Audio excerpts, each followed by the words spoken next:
You're watching and listening to Conscious Evolution Media, shifting global consciousness at consciousevolutionmedia.com. Today's podcast is brought to you by Kids Talk Foundation, a global nonprofit organization providing youth advocacy, television programming, and training services in the United States, along with comprehensive medical and educational services for the developing world, most recently in Kenya, Africa, where Kids Talk Foundation provides a feeding program, medical care, and educational services to over 1,300 young people each day. Please help our youth and place your donation. Go to www.kidstalk.org. Are you in the entertainment industry? If you answered yes and you want to promote yourself, your passion, and profession, check out Creative Independent Artist magazines at CIAartists.com. Endorsed by Kids Talk Foundation worldwide. You can hear shows from Real Coaching Radio TV network while on the go with Stitcher Smart Radio. Stitcher is a free news and talk mobile app available for your smartphones, smart TVs, and cars. And when you download Stitcher to hear shows from Real Coaching Radio TV network, you have a chance to win some money. Downloading is quick and easy. Just find Stitcher in the App Store. Download it. It's free and just takes a few seconds.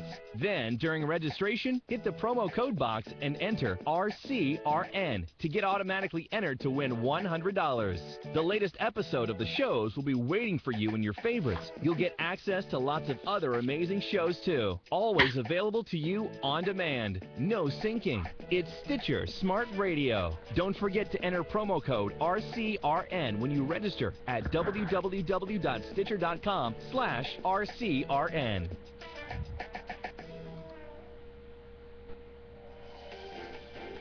Maxed Out Money Hour is your internet TV program all about money and what makes it go around to have it work for you, or not.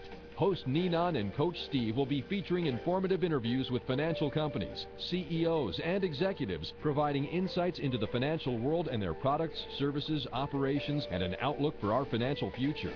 Here are your hosts, Ninan and Coach Steve. Welcome everybody to the Maxed Out Money Hour on this very cold, at least here in Denver, Tuesday evening. I'd like to welcome Ninan, my co-host from Hi, Las Steve. Vegas. Welcome to the show. How are you? And also, I'm doing great. And also Ron, I'll be introducing him momentarily. Ron Ackett. He's joining us from Texas. Welcome to the show, Ron. Hey, Steve. Ninan, how are you? Awesome. Now I'm better now that I see you there. Hey, listen, You're doing Steve, great. you're talking about the cold weather. Do you know something? I live in Las Vegas, and I went out this morning, probably about, I don't know, 9:30, 10 o'clock. My whole pool was covered in ice. And I Oh, wow. haven't seen that in years. And I'm like, and so I put my foot in it to tap it, and it didn't break, so it was really thick. So Yeah. you think it's cold Well- where you are? It's cold here too. Freezing. Well, I don't know. When I got up this morning, it was -4. Oh no, I wasn't minus. I was still what? I think we were like 20. We were 23. So I guess we were hot compared to you. Wow. Okay, so before we formally introduce Ron, what got my eye today in the financial news is that U.S. home prices are rising sharply, 7.4% since last year this time. Yes. And the sharpest increase were in Arizona, Nevada, and Idaho. I know Nevada's in there too. Isn't that amazing? Mm-hmm. Yeah. Now, talk about contradicting itself. I'm now looking at something else here, which J.P. Morgan, Chase Bank, has just laid off 839 people. So which way are we going? Things are increasing one way and decreasing the other. So Things are balancing themselves out. I Perfect. guess so. I guess they are quite. And then also, but then we've got another thing that's come up is Bank of America has had a great year. 2012 was very, very good for them, and other banks are not doing as well. So maybe because they're Bank America, people are voting for America, maybe that's Well- why. I don't know. Well, What do you think, Steve? Wells Fargo did really well too. They made billions as usual in net profits. All right. They're like a quiet simmering pot, aren't they? They simmer there. You don't really hear. They're not out in the news as much, but they're still out there. They don't like to be. Simmer. They do that on purpose. They simmer purposely. Sneaking up. Yeah. They sneaking up on everybody. Yeah. They don't want to tell anybody how well they're doing. Yeah. All right. Let's introduce Ron. So Ron Ackett. He is the profit and cash strategist. Ron has founded, owned, and operated 8 different businesses in 6 different industries. He has consulted to clients in as many as 20 different industries, and is considered the leading profit and cash strategist. He's a contributing author to the American Management Association, Leading and Learning e-magazine, the Affluent magazine, The Advisor, and has written articles for more than a dozen online business and self-improvement websites. His new book to be released later on this month is titled Build Your Career, 5 Street Smart Strategies to Never Be Unemployed or Underemployed in Any Economy. Let's welcome Ron Ackett. And I'll second that motion that nobody needs to be unemployed or underemployed. Absolutely, I'll third it. Welcome, and thank you, Ninan and Steve. It is an honor and a privilege to have been asked to be with you. I really appreciate it.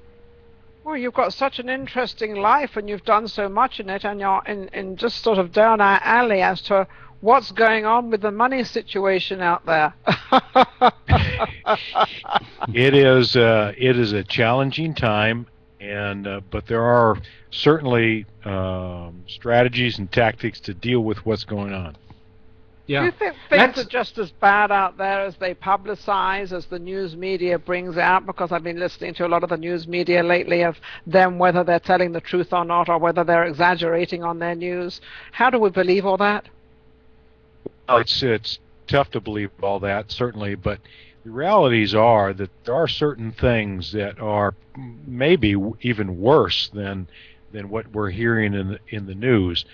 But I would suggest to you that most of that is nothing that we have any control over.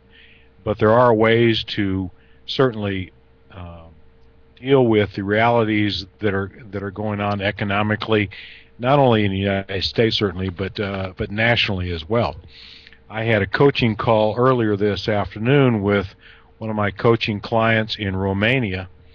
And those issues exist there in Eastern Europe as well as many other places in the globe. And as we say here in the States, it is what it is. We're not in control of most of it. And so we have to develop ways to anticipate and to really just to deal with the realities of world economics at this time. I think you said taking control, and I think one thing we definitely have is control of ourselves, of what we do and how we do it, and not keep passing the buck and blaming everybody else. I think for us to realize what we can personally do as a human being. So absolutely. Ron, that is what we're in control of, is ourselves. Yeah, so Ron, I'm going to respectfully disagree with you because that makes the show more interesting. Oh, good. So, what are you going to say now? Okay, Steve. Come on. I'm gonna say a couple of things. One is that we are being featured on Blog TV, which means that anybody that comes to Blog TV are watching our show on the front page. Awesome. Well, thank you, Blog TV. I always have to thank them because they're awesome. Thank you, Blog. We thank the webmasters, yes, and welcome everybody to Maxed Out Money Hour. And what I'm going to disagree with you with, just part of a philosophy, is that we're all connected. So the composite of every human being, all 7+ billion, is connected. And the results that we are creating together and how the world shows up is the result of who we are being. Well, I agree, but that's based on an assumption that we all have the same objectives. And we don't. That's why I said earlier, we're individuals. Yeah, there's no assumption there. There's only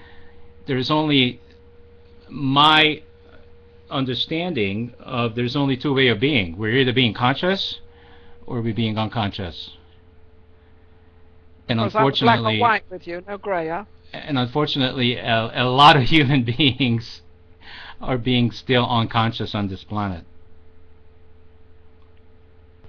Therefore, I am not at all surprised that we have the things going on that we have in the news or outside of us, because it's completely congruent. So we do weird things. We humans do weird things when we're operating from not being conscious. What do you think, Ron? Well, there's self-motivation that operates amongst all of us, and there is a self-preservation that sometimes takes precedent, because we all have some basic needs, certainly for food, clothing, shelter, and how we attain those things sometimes is not always congruent with the world around us. And I think that's why we have, you talk about we're all the same, Steve, and you talk about Europe. Well, I'm actually from Europe. I'm from England, which is also part of Europe, I guess, though we didn't enter into the euro, thank goodness. But we all think slightly different, and there's a lot of stuff that went on in Greece that are we to blame for? Are we as all in one? Is that our problem, or is it their problem, or whose problem is it? I think firstly it's for them to sort it out and for us to help in one way or another. Ron, what do you think? Well, Greece has a problem that not everyone there, even though they have a tax system, not everyone even cooperates with that system. So unless you have an innate understanding and belief and willingness to cooperate with that sort of system, to how shall we say, contribute as you're supposed to, then the system can collapse within itself. And that's part of what's going on there. The other but also thing in America. Yeah, absolutely, and we're headed that direction, because the problems will really show strongly in the future unless we change course, because you cannot support non-contributors for forever. There is some end game there. All right, so we're getting feedback from Block TV that Ninon, you're hot, and I'm not gonna read the rest of it. You can read the rest of it. Only if it's clean. It's not. Oh God! Oh no! Okay. Well, I guess you're going to send it to me privately. Yeah. Let's just let it be. Well, let's go back to taxes. Oh, you got another one? I always got another one. Okay. So I'm really curious, Ron. On your website you have this this thing called the 10 Red Flags of Management Practices, and I think that has a lot to do with why people fail in business. And I don't know what the current statistics are, but I think it's like 90+% of startups fail in the first 3 years. Is that accurate? Yes, in fact, it's probably closer to 1 year. Yeah. It varies from industry to industry. For example, in the restaurant industry, the mortality rate is in excess of 90% in less than 12 months. And then of that which remains after the first year, the mortality rate is another 90% over the next 3 to 4 years. So that's just an example of one industry. But typically, startups have real issues of the owners and operators have developed a great product, or they've developed a great service or a great market niche, but having developed that product or service does not lend itself to automatically having the expertise to operate a business. That in itself is a whole different skill set. Absolutely, and I think, and it's funny you're touching on this 1 year, 2 year, 3 year plan. I've owned many shopping centers, strip centers and shopping centers. And of course your target is the small business. You have a couple of anchors in it, but then you also have your small business owners. And you're right, guarantee, they seem to go in under-financed, and they seem to think that after like 2 or 3 months they're going to hit the world and everyone's going to rush to them and everything is going to be honky-dory. It actually takes, Ron, 3 years before you really make a profit in it, or before you start making money. And you have to have at least 1.5 years to be able to sustain your business. And if you don't have that, I would advise people to be very careful before they invest the amount of money they have to go into a business. It's a very tough thing. It's a lot of hard work if you want your own business. And unfortunately, we had many businesses that went out of business, but we ended up with all the equipment that they put into the store for whatever they were doing, say a donut place, and they put all this stuff in. So who gained out of the whole thing? We did, because they had to leave that there. It became fixtures. So then we could rent it out to another donut place, and they also got happy because they have a whole thing already for them. All they do is walk in. So, but it's very tough. You've got to have the capital behind you before you go into a small business. Having the capital certainly is fundamental, no question about that. But it's been my experience that the knowledge of really creating a strategy and an implementable business plan is even more important than that, which is one of the reasons I've been called into these various businesses over these many years, and as Steve said in the introduction, in over 20 different industries. These are people who may or may not have the appropriate financing, but they have a knowledge of a product or a service or an industry. What they don't have is the ability to be profitable at any business level. Because if your dependency is upon a certain level of revenue, sales if you will, and you don't have the skill set to be able to adjust to those fluctuations in business, the up and downs in business, the variances in different months and so on, there is definitely techniques or tactics to be able to adjust to that and still be profitable. I can't tell you the number of businesses that I've been called into that have been in existence for 20 years, for 30 years, doing tens of millions of dollars, and yet have a substantial profit loss, losing money every year. They've got plenty of sales, but they lose money. Now, why is that? I often share the story about one client in Kansas City who I was brought into. They did $25 million a year, and that last year when I arrived, they had a loss of $800,000. Wow. Now one might ask the question, how do you take in $25 million and lose $800,000?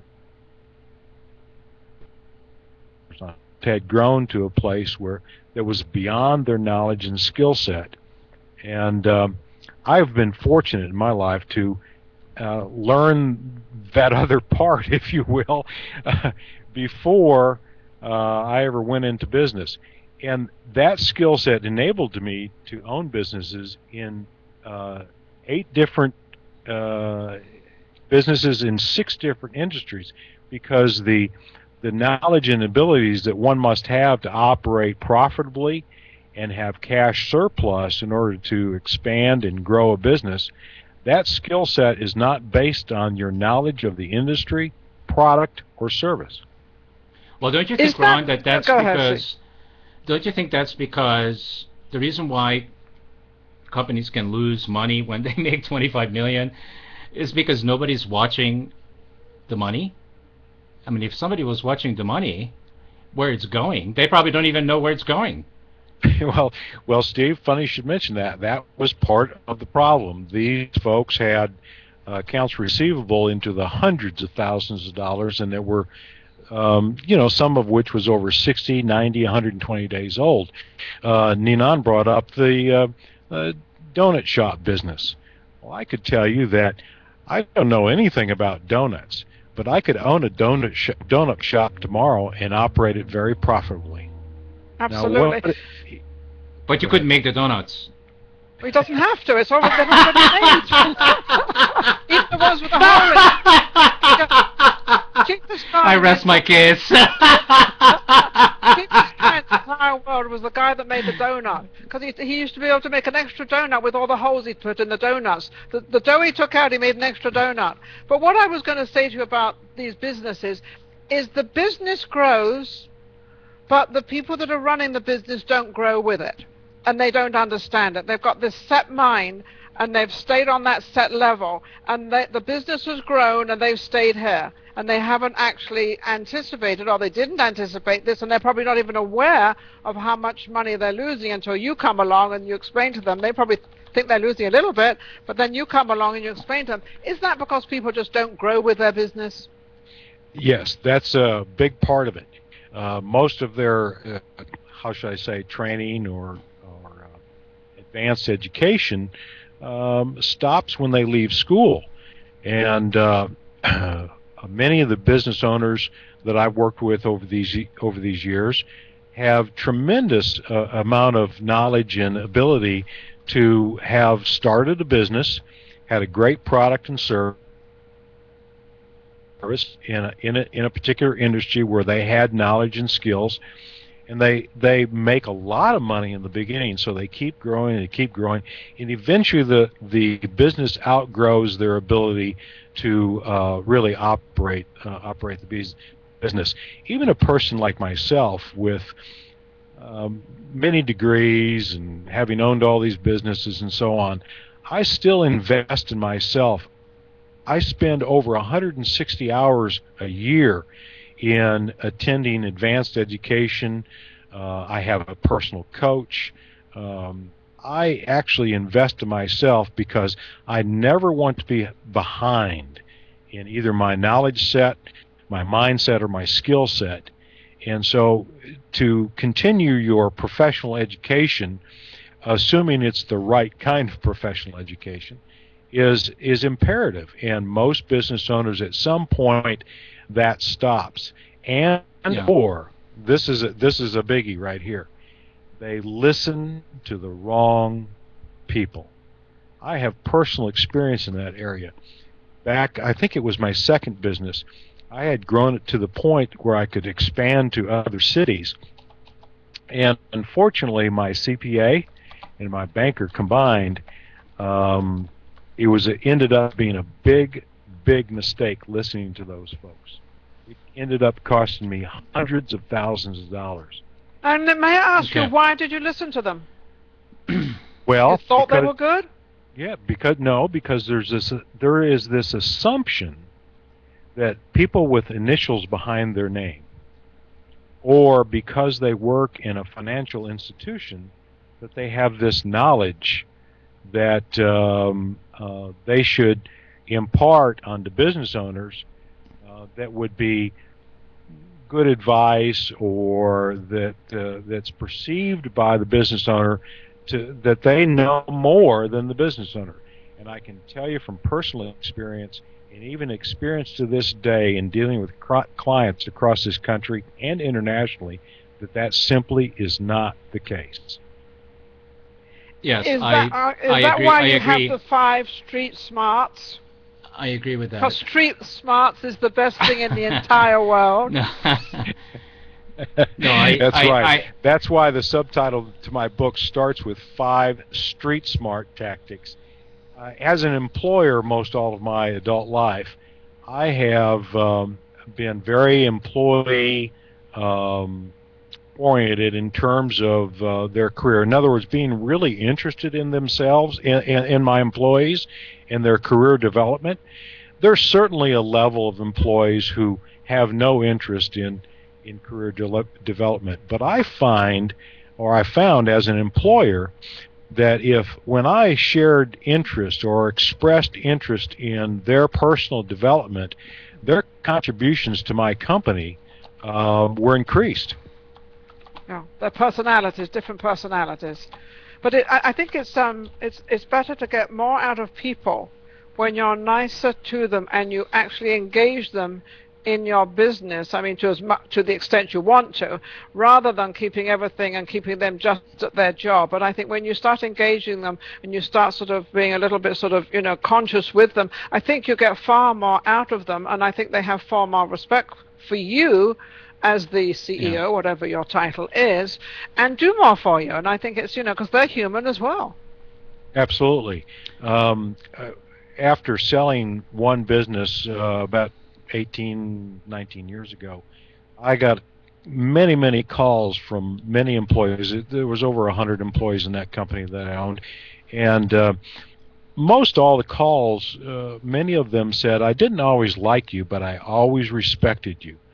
And so being nice is not always number one, but that joint or cooperative respect to the people that work for you, and treating them in a way that where your expectations are such that you even actually help them deliver results to your company.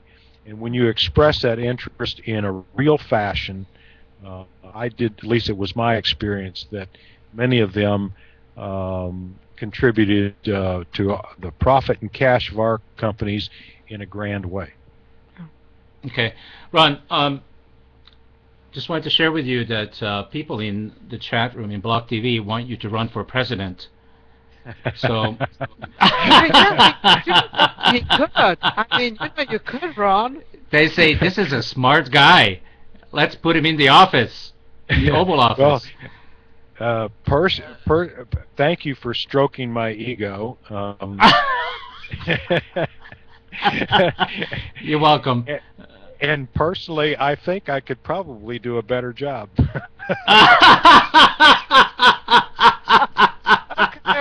Audience out there, do not forget this man's name, Ron Eckert. And Eckert. Yeah. Yes. Okay. Actually, it's pronounced AK. So I was correct. I was right. Thank you, Ron. Sorry, Steve. I'd rather love you, Ninon. I'd rather love you than be right. Okay, listen, everybody. The entire network. I'm going to say this again. I'd rather love you, Ninon, than be right. I agree with that. Yeah.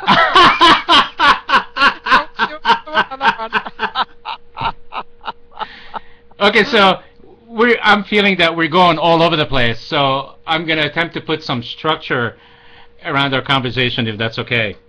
So let's see if we can help our viewers, the live viewers, and also the people that are going to be watching us from the archives. How do we set ourselves up for success when we start a business? And then, so if you would walk through us that, and then how do we know when we are actually got to a place where the business is ready to be scaled, which is something Ninon was talking about earlier, but we miss the flags? And what are those flags? How do we know that we actually become the in a way the enemy of the business because we are growing too fast and we don't know how to scale it? So can you help us with that, Ron? Certainly. It's been discovered that less than 3% of businesses have an actual business plan, number one.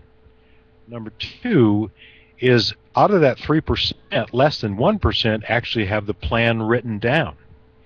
Now, I'm not talking about that business plan that you can find in any college textbook or in any business library in the world. I'm talking about, and I had to actually develop a different kind of business plan that was contrary to what a lot of startups might take to a bank or to an investor, because it's based on some formulas of presenting documents that are not market sensitive oftentimes. They're not ready to adjust to deviation analysis. And so I actually, over many, many years, I started working on that over 25 years ago, had to develop a business planning system that allowed me to see into the future. That's one of the problems with most business operators, is they work from the rear view mirror instead of the windshield of the automobile. Which one of those two is larger? That windshield is huge compared to the rear view mirror. And that's one of the problems with most financial reports, accounting reports, and so on, is that they are history. They are a look back. So I had to develop a system in a way to take historical documentation, historical records, historical trends and analysis, and create a business plan that actually could see into the future. The clients that I work with, we actually develop business plans usually a couple of months in advance of the end of their fiscal year, and we're creating a plan for the entire new year that indicates, that actually documents the results of the year before it even has taken place.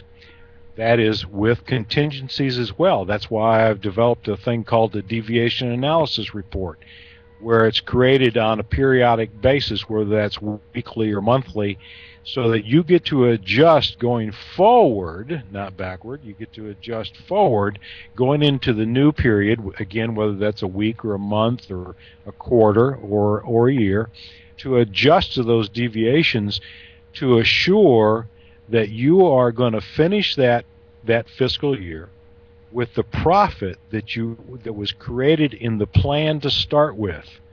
So I have a system that develops a profit plan for a business that actually foresees and operates to that profit plan over the year to assure that the profit that you actually need to have or would like to have actually is realized by the time that year is over with. What about the first year, when you have to put so much into a business which you wouldn't have to after, the first, when you open it up, you have to have it all ready. So you put an awful lot of money into it. That goes over a year's span. So therefore, that first year, you've got to build that into the profit and loss. And obviously, you're going to not have much of a profit. But this following year, you should have a much better profit. How can you explain to people how that works? Because they need to have enough money to actually put the thing together, which is going to cost them more for the first year or the first 6 months. Absolutely, and it's true that many businesses operate at a loss the first year, maybe even 2 or 3. Unfortunately, a lot of business owners really don't plan for that. No. Meaning that the amount of operating profit that needs to be generated, that money is used to service the balance sheet, and that is a tactic, if you will, or even a philosophy that most business owners don't understand. I can't tell you the number of business owners that have told me over the years, or they get to the end of their fiscal year and they say, my CPA says we show a profit and we owe taxes on that profit, but we don't have any cash. And the reason for that is they really don't understand where the operating profit went to. Well, I can tell you that it went to service the debt on the balance sheet. And you brought up a startup company or a first-year business. If it's projected that they're going to lose operating money the first year, they nonetheless have to generate enough profit inflow to service the balance sheet. If they can't service the balance sheet, the debt that's on the balance sheet, even in the first year, I can assure you at some point, second year, third year, some lending institutions may want to call that note because you have how come, Ron, this is not a problem for the U.S.? Yes. I didn't get the question. What was that? This is a problem for the U.S. How come this is not a problem for the U.S.? Yes. Okay. So with what's going around... Unfortunately, business owners aren't governments. Government can print money or can have convoluted ways of borrowing that business owners do not. Do they still have that out there? Because I'm not quite sure. But do they still have that, which they probably don't? I'm answering my own question here. They used to have helping the small businessman. Banks would help the small businessman. Is that still in, or is that completely out now? Or, you could get a loan. Even if you were a foreigner, actually, it was quite easy to get a loan and to start up a small business. Is that still going? It depends, is the answer. The SBA, the Small Business Administration, does have lending opportunities, the qualifications of which, unfortunately, I believe, are so slanted that for most business owners, it's not practical to go that direction.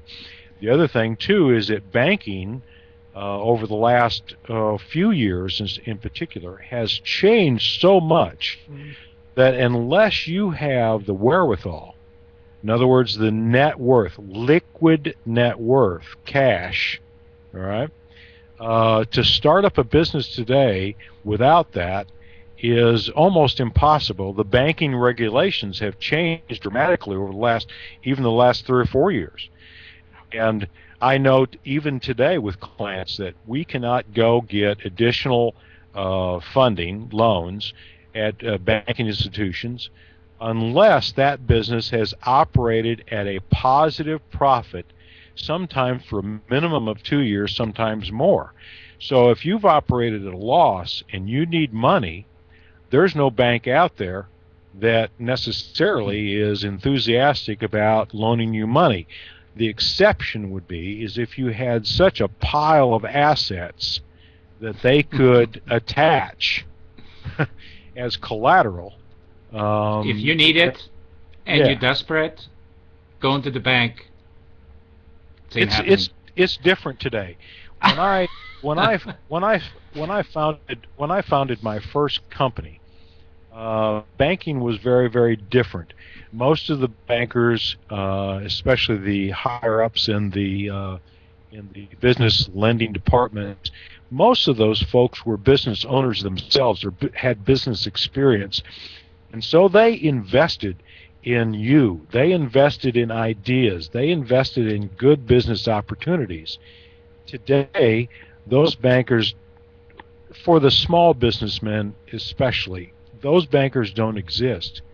Today, if you don't have the wherewithal to be able to have the borrowing ability, you then must have the funds yourself to open up a business. There are certain exceptions to what I'm saying, of course, but as a general rule, and I'm talking about real-world experience now across this country in over 20 different industries, some of which is pretty recent with banking experiences, and I can tell you that it's a very, very different game today.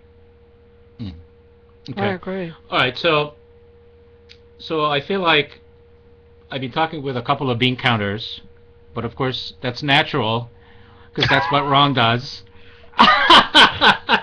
But I feel like we need to kind of balance this out and talk about the human aspect as well.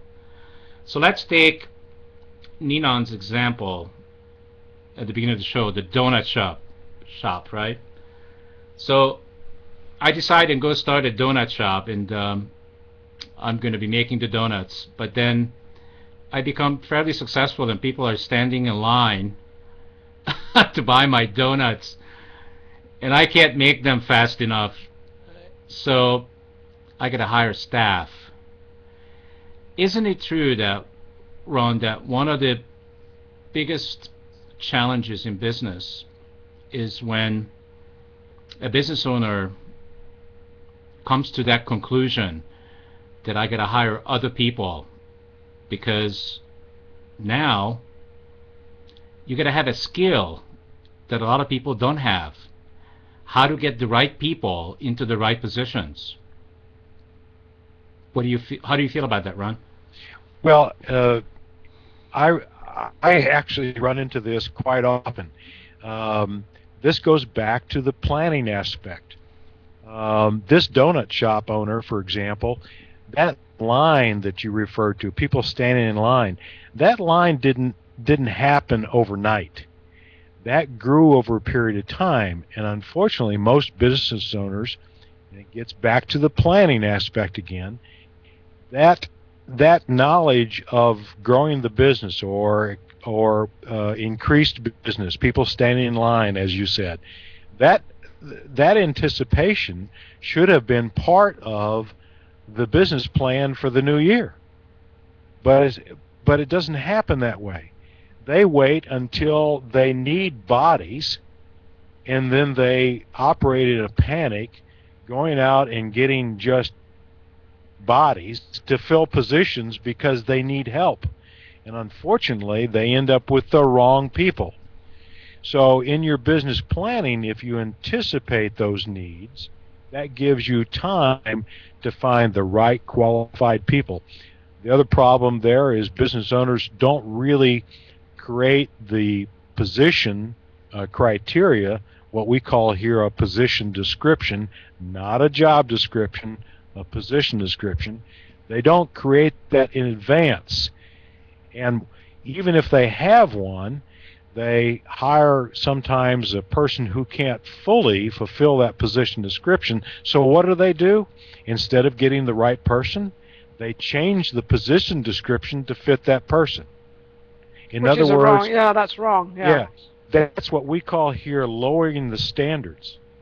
And that contributes to some businesses why they end up having financial problems, or more so, contributes why they end up having to go out of the business at some point. And oftentimes it's not because they didn't have the right funds or didn't have enough money. It's because they had a company full of the wrong people. And they're probably afraid to admit it because they don't want to be ones that made the mistake, so they also feel they cannot fire them, so they don't fire them. But I really wanted to get back to this money business of a small business, and the reason why I want to get back to that is because we've got this big thing right now that the small business person, which is the middle class, is kind of, they can't get their business and they can't get money. Would you advise for these small business people to do what a lot of people are doing right now, which is getting a hard money loan or getting a private money lending, since they can't get it from the bank? And a lot of people don't understand the hard money or lending from a private person, or even how to get that, or to find that person that will help them with their business, and to pay them just as much, or to pay them maybe a little bit more of a percentage to borrow their money, because some private people would much rather lend their money to somebody else rather than put it in the bank. There's no money in the bank anymore. How would they go about that for a small business person to do that? Well, I would suggest I keep going back to this, looking forward from here first. In other words, a lot of people want to throw money at their business. Government throws money at problems. Business people usually throw people at problems. Well, once you put that combination together, throwing money and people at problems, and what's the problem? Usually it's we don't have enough money. And the reason we don't have enough money is because we have not structured our business to operate with the level of business that we currently have. Now, if you're talking about wanting to grow or expand a business because business levels have surpassed expectations or has surpassed our plan, finding a bank or some lending institution or an investor to fund such growth would not be necessarily a problem. Unfortunately, it's typically the business that's losing money or it's very unprofitable or makes hardly any money that thinks that if they had more money, they could grow their business and be more profitable, and that's not necessarily the case. You need to start from the beginning, which is to create on paper documented business plan that adjusts or adapts to that growth or that additional funding. Because without that, you would just really add to the problem. You'd end up eventually you'd be in greater debt than you started out to be. So, yeah. Well, I think this is also a good segue into, Ron, do you think most business people, small business people, know and understand that there is such thing as business credit and business credit score, and they're not the same as your personal credit? Do you think people pay enough attention to that? No, probably not, Steve. There is business credit, as you said, and there are business credit rating systems here as well as abroad. And then your personal credit, unfortunately today, as I mentioned, since banking has changed so much here recently, unfortunately those two are often tied together. Years ago that was not the case. But today they're often tied together. In other words, if you as a person, as an individual, are not making your, even though your business is doing very, you may have a problem at the bank because your personal history is reflecting on your business. And your business could be doing very well, but your personal track is not good. So they put the two together, which is really not fair. But then there's so many people right now out there that have bad credit, and they have bad, I mean, there's so many out there, you can't disregard all of them, or nobody will be doing anything anymore because nobody will have any credit or anything at all. No, how are they going to handle all that? No, business owners or anyone thinking about going into business needs to make sure that their personal credit history or their personal financial condition is, how shall we say, you've got to get your ducks in a row before you go forward yes. with a business or for additional funding or any of that sort of thing. And one of the reasons why that your personal financial history reflects on your business, even though, as you said, Ninan, that the business may be doing very well, the bankers or the lenders are afraid that you're going to take undue monies from your business to pay for your personal life. Correct. So if you can't operate your personal financial household correctly or appropriately, why would they want to loan you money to your business when you may end up using that inappropriately as well? I also feel out there, and I'm of the older generation, I've been in business for many, many years, and you know, the way the younger generation certainly do not understand how we used to do business, and I think that comes up to trusting the younger people that are in the banks. They turn around and say, well, your past personal life and credit and everything wasn't so hot, but you're doing well here, but because this happened, I'm not going to lend you. And I think they make that judgment, and I think that's very, very unfair, because that does not give anybody the opportunity out there to start creating something new. And how can you possibly get on, and how can you actually have a business or do anything if they're always going to dampen it? Well, that's true, but that's part of where I started, is that's one of those things we're not in control of. No. And you have to adapt to that system. It's unfortunate, as you said, but nonetheless, it is what it is. I gotta say something here, because anytime I feel something in my stomach, I need to say something, and I'm feeling it. I thought you were hungry. Yes, no. I thought you were saying you're feeling hungry and you want, like, something to eat. No, I'm not feeling hungry. I need to say something. So, since I've worked for a few banks in my lifetime, the biggest mistakes that you could make in the bank's eye is mismanage your personal finances. And unfortunately, I'm finding that this rule doesn't apply to the bank itself. Has nothing to do with the bank. But that's what they go on. The banks can mismanage themselves, and that's okay.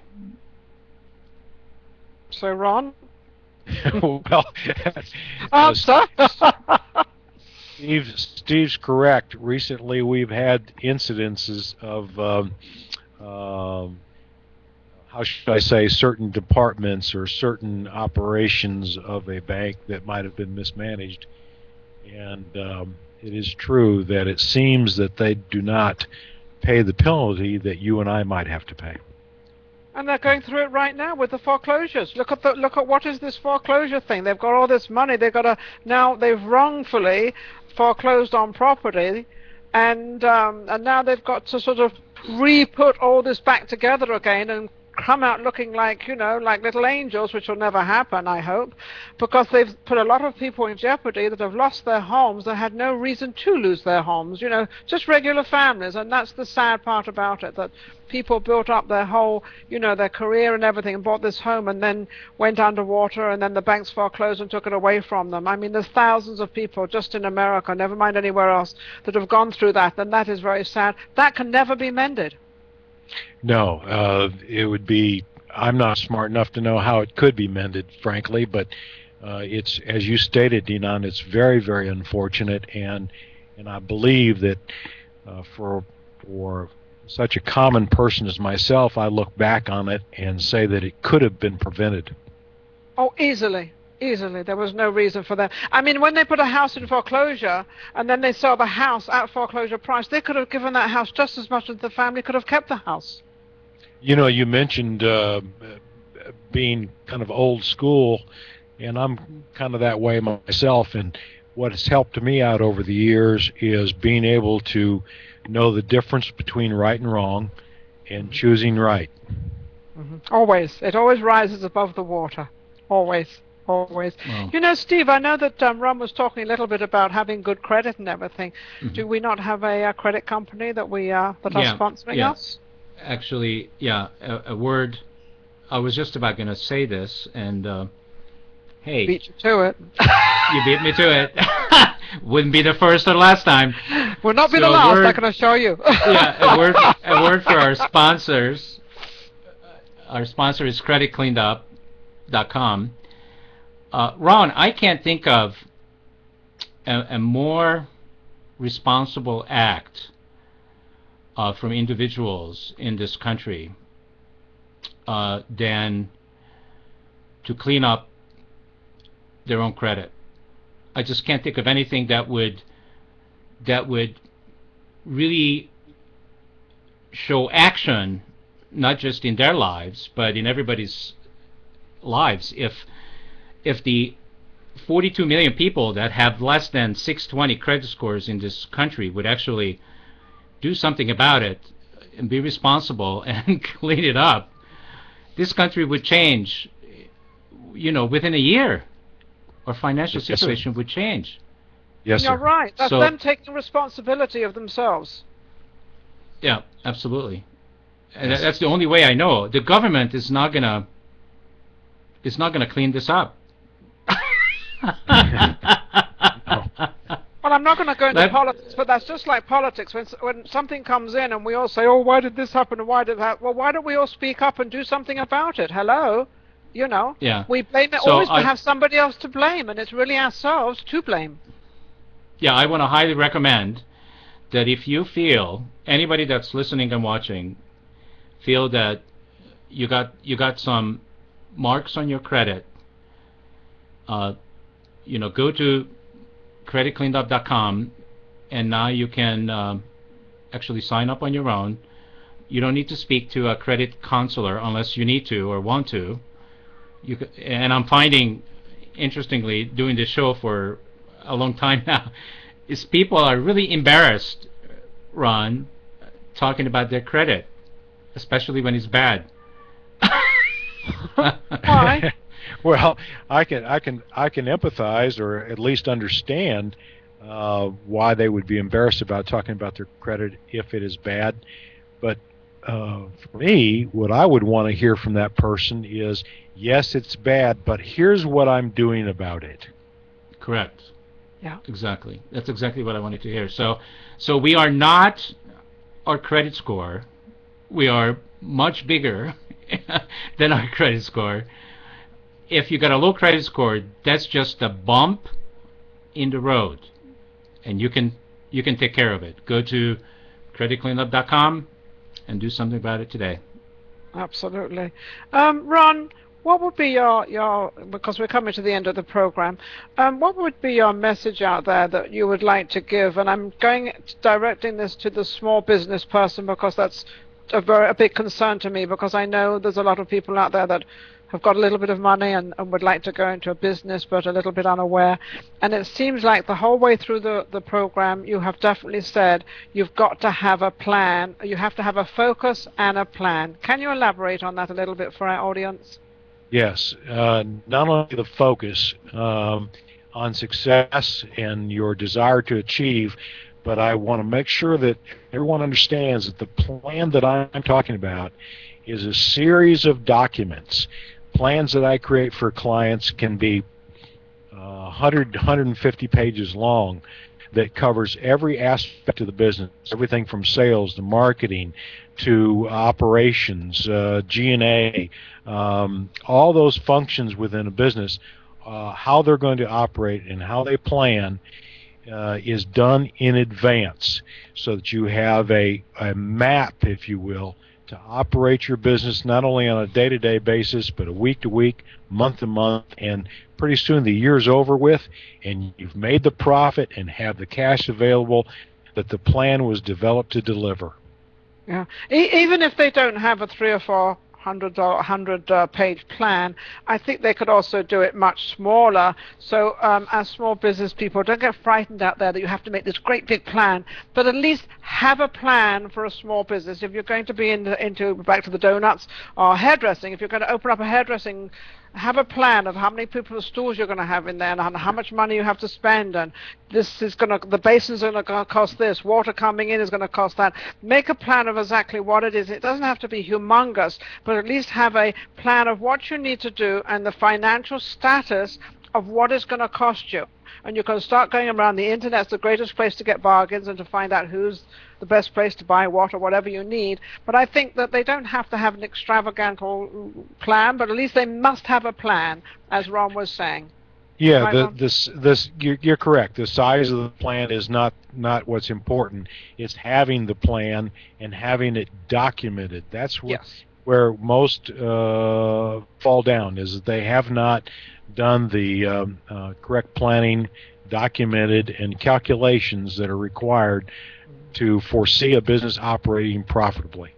Yeah, because even going to City Hall or going to the City Council to get, a permit costs you money. And most people think that you could just walk in and get a permit. Well, no, you can't just walk in and get a permit. You have to walk in, have all your paperwork ready, and have everything ready to go in there. And then they'll say that's 300, 400, whatever it is. I don't know what the prices are different in different cities. But yeah, all that has to be calculated into your plan.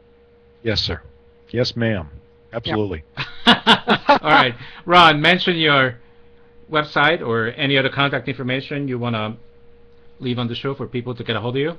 Absolutely. It's www.profitandcashstrategist.com. Fantastic. And there, Ron, you've been absolutely awesome. There you would find many programs that we offer, as well as our contact information, phone number, email, and so on. Awesome. Awesome. Oh, Ron, okay, you've been amazing. I think our audience is very, very happy. Yeah, amazing. And we found out that Ron is presidential material. He has a presidential aura. Oh, so we might start giving you the challenge. Let's see if we can get into Ron. Steve and Nina, the pleasure's been all mine. I appreciate your having me on. Well, you see, Ron, fantastic. I just heard part of that Texan accent. That's right. It does show up every once in a while. Oh, it does. Yes, definitely. Well, thank you, Ron. Steve. Thank you, Ninon. Thank you, Steve. Ron. Awesome as usual. Everybody, see you next week, same time, same place. Absolutely. Next Out Money Hour. Take care. Love you all. Bye. Bye-bye, Ron. Bye, everybody. Watch the Maxed Out Money Hour Internet TV show program All About Money with your hosts Ninon and Coach Steve every Tuesday evening at 9 p.m. Eastern, 8 p.m. Central at realcoachingradio.net.